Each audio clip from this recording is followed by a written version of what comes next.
Seriously, why are you leaving the cinema when the credits start running? Have you never seen a Marvel movie before? It's not over yet.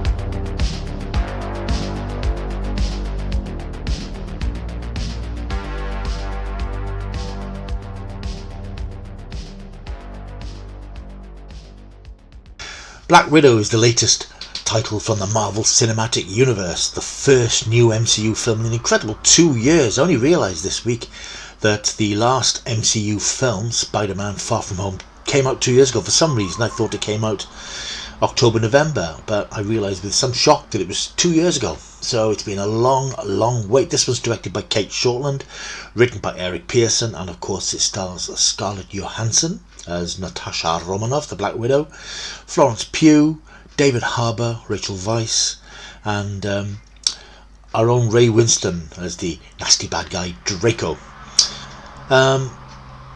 Yes, it's just...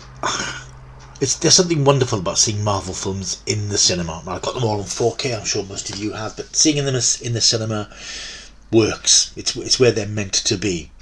I was a little bit apprehensive about seeing this because I've seen some of the online reviews. I haven't read them in depth, but a lot of people sort of commented that the film seemed 2 years too late and it seemed a bit inessential because effectively we know what's happened to Black Widow. We've seen Avengers Endgame, we've seen how she dies, and the argument is that there are no stakes in this film. Whatever happens to her, whatever scrape she gets into, we know she's going to come out of it at the end of the day because we know how she dies. But I think that's true of any film with any hero. You don't see a James Bond film expecting James Bond to die. You don't see a Mission Impossible film expecting Tom Cruise's Ethan Hunt to die. The hero really doesn't die in these franchise films, so I think that's a rather fatuous argument, really. But what we have here is a film, I think I would agree that, yes, we should have had a Black Widow film before. Clearly, this character's been around since Iron Man 2, and has become an important part of the Avengers franchise and the MCU in various ways. And I think that we deserved a film starring this character a long time ago. But that doesn't mean to say that this isn't a film that's worth your time, because it really is.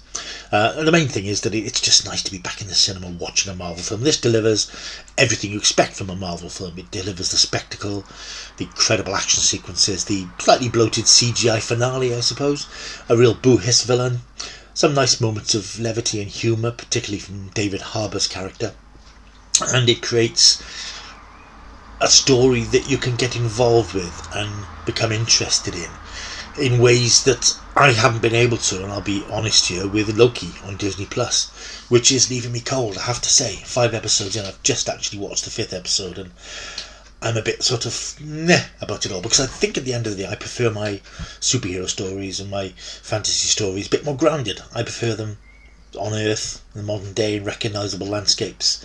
I don't really care what happens in The Void. I don't really care what happens on Lamentis 1, or these fictional, other worlds and other universes. I find it hard to connect with that sort of thing. Black Widow hasn't got that. Black Widow is very much a modern action film. It's very much in the style of Bond or Bourne or Mission Impossible, but of course with Scarlett Johansson as the Black Widow. The story, basically, it starts off in Ohio in 1985, where a settled family, father David Harbour, mother Rachel Weisz, and 2 young daughters, suddenly have to go on the run after some time spent living presumably a peaceful life. They go on the run, they're attacked. There's a very exciting sort of pre-credit sequence where they escape, make an airborne escape, and eventually land in Russia, where they're met by a sinister character played by Ray Winston, and we discover that there's something rather odd going on here. We then flash forward, and I think this film demonstrates yet again how very well structured and how interlinked the Marvel Universe is, because what happens here really happens at the end of Captain America's Civil War, There are references to what's happened to the Sokovia Accords, for example. There's reference to certain characters being imprisoned, which you remember happened in the Civil War. So it all sort of happens at that sort of time period. So I don't think it's true to say it happens after Civil War. It's sort of during and immediately afterwards, because it does take place over a few days. Scarlett Johansson's back in action, of course, as Black Widow, and the story basically involves her finding out a little bit more about her past. It isn't really an origin story, because I suppose it part is origin story and part redemption story, and story about family. It's about making peace with your past and your past mistakes, as she teams up with her sister. I mean, it's no surprise if you watch the film to discover that the two young girls at the beginning are Natasha and her sister, played by Florence Pugh, and I think I have to agree with those reviews who said that she sort of steals the show in a way. We know Natasha, we know the way that Scarlett Johansson plays the part. She's quite cold and calculated and clinical and emotional, because that's the way she's been trained to be. Florence Pugh is a bit more human. She gets a lot of the good jokes and the sarcastic sort of repartee that you come to expect from Marvel. The story then basically is about these two characters, these sisters, reuniting after years. We discovered they've been separated and trained in something called the Red Room, and there's a lot of links to the Avengers. You've got the character of the Red Guardian, played by David Harbour, who is Black Widow's, appears to be Black Widow's father. He's this sort of Russian super soldier, a bit like the Winter Soldier, and there's all these references, and it's, if you know your Marvel films, it all clicks together very well. It sort of pays off lots of nice little back references and continuity that's been established, but it does work as a film on its own if you haven't seen all the other films. But then again, if you haven't seen all the MCU films, I don't know that you're going to want to see Black Widow, because you won't have much invested in the character. Story then, it sort of globetrots from Norway, Budapest I should say, and all points in between. A massive Russian base up in the Soviet wilds, where a huge action set piece takes place, and it delivers all those action set pieces with some brilliantly choreographed fight sequences. You've got this character of Taskmaster, who's this sort of robotic character with Captain America type shield, who turns up throughout the story and has its own particular backstory. I don't want to give away certain secrets and certain spoilers, because there's a lot going on in this film, but it feels like a very adrenalised sort of espionage thriller, with all the superhero trappings that you expect of incredible stunts and effects and fight scenes and costumed superhero characters and supervillains, and a real nasty bad guy in Ray Winston. He really sort of he's a really nasty piece of work, and he's the one who's responsible for what's called the Red Room Project, which trains up Black Widow super agents who are being infiltrated across the world. And that all leads to this huge spectacular climax on this Skyborn base. So it is very James Bond in that respect, because you've got Black Widow and her sister and her parents, I'll call them her parents, infiltrating this base to try and bring it down. And what happens causes this huge cataclysmic conclusion at the end of the film. I thoroughly enjoyed this. I mean, it's just nice to sit in the cinema and watch a Marvel film on the big screen. We've had a lot of Marvel TV stuff, and it's all been generally good, although as I say, I'm struggling with Loki.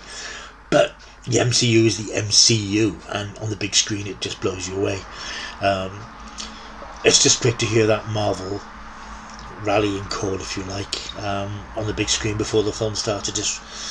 It's almost like saying, strap yourself in, you're in for a hell of a ride. And I think with this we really are. So it's a lot better than I expected. I think my expectations have been dropping a little bit over the months, because we've seen so many trailers and clips, and I sort of felt I'd seen a lot of it.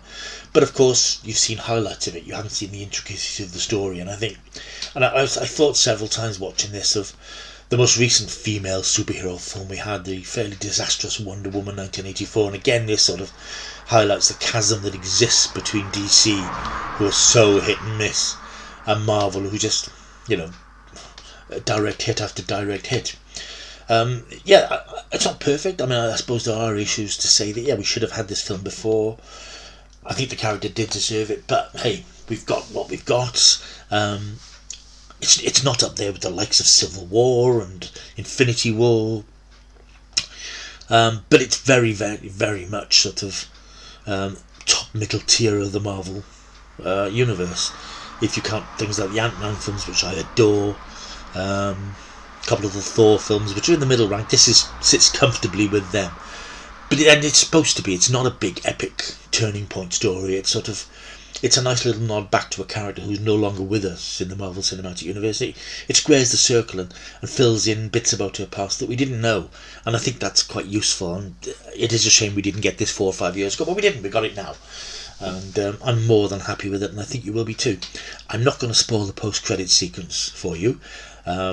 It's not what I thought it was going to be. I'd read a couple of things online, but this isn't it, and it was a real wow moment, because it really picks up on things which have been seeded elsewhere in the Marvel universe, shall we say. And I'll say no more, but it's a real whoa, and it does sort of suggest significant pointers for where certain elements of the MCU are going, and it's exciting. It's exciting that this is all so beautifully planned and beautifully curated. Thumbs up to Kevin Feige and his team. So that's my view on Black Widow. As far as the cinema experience is concerned, since the cinemas reopened again, this was the biggest audience that I've seen. There was about 40 people. Of course, we still got the social distancing, so it isn't a maximum crowd. It was an early screening. It was 10:30. I dare say that later screenings during the day will be busier, but it was nice to see it with an audience who did react in the right places to the action scenes and the comedy, and you do sort of miss that watching these things at home. And certainly some of the films I've seen with a handful of crowd, you don't get the full proper cinema experience. But as I said, the people who left as the credits were rolling, and you have to ask if they've ever seen one of these films before, because Marvel films very rarely just end. There's always something worth waiting for, and there certainly is in this one. So there we are. That's Black Widow is out now. It gets from me a great big mighty 8.5 out of 10. I think it's if you're a Marvel nut, you won't want to miss this. Don't expect something that'll blow your socks off, because it's not meant to be like that, but it is meant to be an interesting full stop on a character who's come full circle, and it's a film that she deserved. But like I say, the main issue is, would it be nice to have had this 5 years ago? Anyway, hope you enjoyed this little reviewlet. I have tried not to spoil it too much. It's a great big action romp. You do look at it and think, where does Bond fit in all this now? Because these films just raise the bar so high. But that's for another time, I think. Anyway, till we meet again, keep taking the stuff.